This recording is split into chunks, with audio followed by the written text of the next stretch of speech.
Go I want to ahead. do a quick shout out to my wife because she just tuned in here. She's an assistant principal. I won't say where, but she's a principal. She works very, very hard, and she supports me here because, as you can imagine, since all of this has taken place, it's taken a tremendous amount of my time that it didn't used to take up. So she's been very supportive of that. So thank you, honey.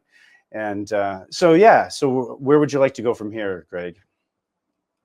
Well, really kind of where you want to take it, just who you are, what got you to where you are right now, and also just the writing thing, touch base, definitely touch base. I really want you to touch base Sure. on that spiritual thing that great piece that you wrote. Sure, It you was got it. yesterday, I believe, or the day before. Go ahead. Just take the mic.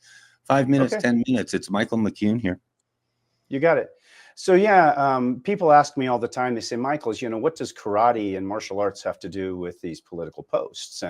And the truth is, it has everything to do with it. So after my first trip in Japan in 1986, I can remember after every practice, Kawanabe Sensei and his students would pull out this little short Japanese table, and we would all sit down on the floor, and they'd bring out the sake and the Japanese beer. And the first thing that he would do, and he says, okay, let's talk politics. Let's talk what's going on around the world. So the thing that people need to understand about the true way of Japanese martial arts and Japanese Budo is that self-defense is a broad term. So it's not merely about whether or not you can block a punch. I got to be honest, I'm far less concerned about walking outside my dojo door and having some homeless person coming over and trying to attack me than I am with the threats that we have going on in our own country today, politically, the division and so forth. So the true way of martial arts, again, is to be able to look at all things through the eyes of the warrior, all things through the eyes of self-defense. So in that regards, we look at threats, and politically, that was one of our greatest threats that we saw. We saw it with Joe Biden when he was president, and we saw it. We're seeing it right now in places like California with the riots and what's going on. So I began writing political posts, probably a dozen years ago. And one of the things about my writing is that through martial arts, I have to take very complicated concepts that are difficult often to put into words, and I have to teach them to people of all ages, including some of my kids in my classes that are only 6 and 7 years. So how do you take some very complex and sometimes abstract ideas and reach young minds?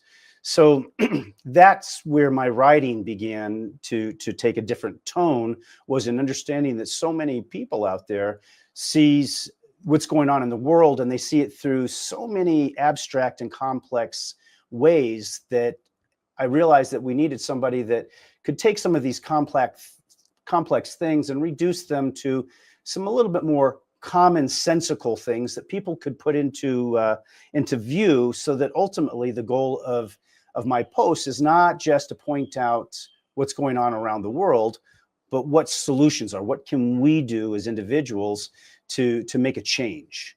And so that's where my writings really began to take hold. And so what happened there, in fact, that's what happened with the post that went with Donald Trump. It was after the Zelensky and Trump debacle on television that a lot of my friends were going, oh my gosh, this was horrific. This was horrible. Did we make a poor choice in choosing Donald Trump? And so I had to back up, and I wrote a little post out there that says, no, you really missed the art of the deal here. You missed what was actually taking place. And so I knew when I saw J.D. Vance actually jump in and take hold of that debate, that this was a plan. You have to realize that when you're doing something live, you have sort of a plan A, a plan B, a plan C, because you can't control necessarily what Zelensky, for example, was going to do within that live section. You didn't know exactly how he was going to try to take control, or if he was just going to go along with Donald Trump and J.D. Vance, or if he was going to try to use the pulpit in some way to gain control. So when I saw J.D. Vance jump in, I realized that he was basically spanking Zelensky and says, no, you're not going to hijack this, and we're going to back up and we're going to regroup. And so anyway, that's what happened. And then Donald Trump basically shared that post in a way to be able to say, yes, this guy gets it. So that's kind of how I guess I got notoriety, was because of that share from Donald Trump. But since that time, I've gained thousands and thousands of viewers. I've had, in just a short period of time, I've had over 4 posts already go viral. Now, I will say, though, that Facebook is really, really doing its best at this point to stop that. I got to be honest with you, censorship is not over. Even though Donald Trump passed the executive order against censorship, the powers that be there within Facebook are still working through the system by not specifically doing what they would do before. Before, they would just delete your post altogether and say that you're violating our content rules. Now all they do is they just simply say, well, we're not going to let your followers see it. So, for example, when I just made this post just today letting people know that we're going to be doing this live a show here, Facebook only showed it to 750 of my 34,000 followers. So that's how Facebook today is using its power to control the narrative. So my focus is finding strategies to overcome that. I've learned the algorithms. I've learned some of the things that they're doing. So my writings are beginning to change to reflect that, because again, it's not an individual that's over there. It's an algorithm, and it's looking for keywords. So I'm learning to rewrite some of my posts so that they don't use words like, oh, January 6th is a bad one. If you use January 6th, and if you use any liberal Democrats' names, if you say Nancy Pelosi, oh, you're going to get blocked. If you say AOC or Bernie Sanders, you're going to get blocked. It's just the reality of what we're dealing with right now.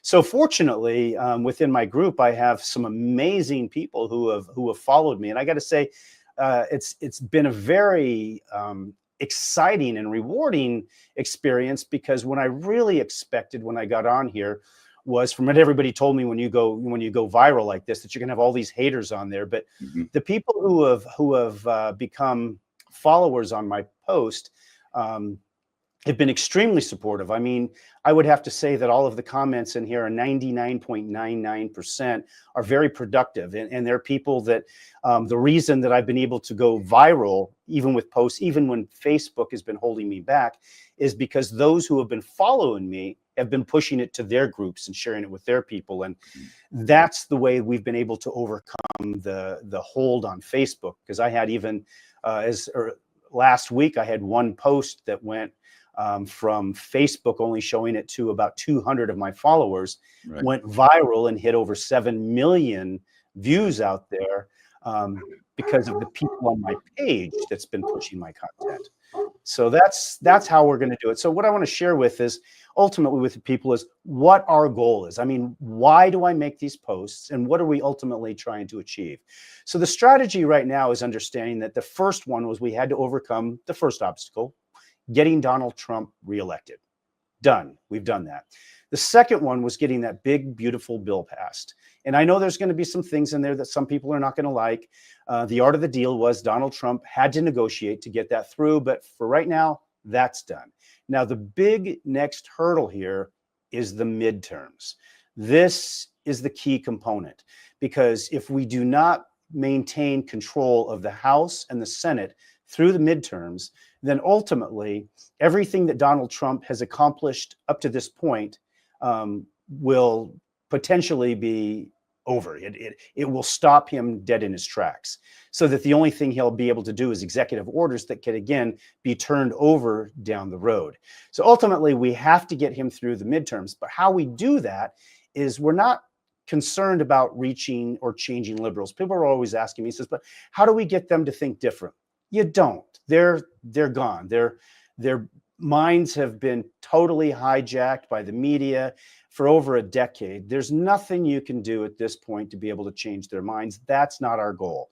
And in truth, my posts aren't even really for the people who follow me, because we're already pretty much on the same path. The people who follow me are already people that says, yes, Michael, I recognize, what's going on here. I like the way that you put it to words. But yes, we're all on the same path. So our goal is the 60% in the middle. These are the independents. These are the people who are ultimately going to determine the path in our future.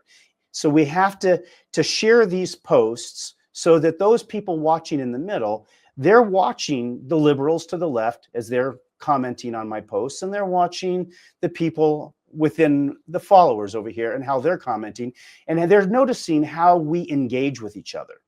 So those people in the middle, they're looking to see those liberals that come in here. And now, of course, I do block the ones that are true haters. I do block the ones that just use foul language and attack the commenters on here. But I try to leave as many of them as I can, because that's what the people in the middle need to see. This is how they handle things. This is how we handle things. And teaching and learning through example is the way that we overcome the obstacles that are going to be before us. So I hope Michael, that I have a quick question for you. I'm fascinated with your stuff, especially you know, your analytics and stuff. I think you got a great audience. I've said before, yeah, they're awesome. Yeah, and I've said before, I don't try to reinvent the wheel. You're kind of my type of guy with, you know, conservative common sense views, but I always say go for the Rush Limbaugh demographic. Rush Limbaugh. Seriously. He had last count, he had like 63 million people, but Rush Limbaugh listeners were all common sense conservatives, very much, you know, very much being able to see both points of view, and they just got their ducks in a row. I'm sensing from your audience, because I watch everything you write, and down to the comments and stuff. Seems like you got real nice people. You know, even Angela's, the Mark Rakowski's, they're great and very passionate already in the chat. I want to ask you a specific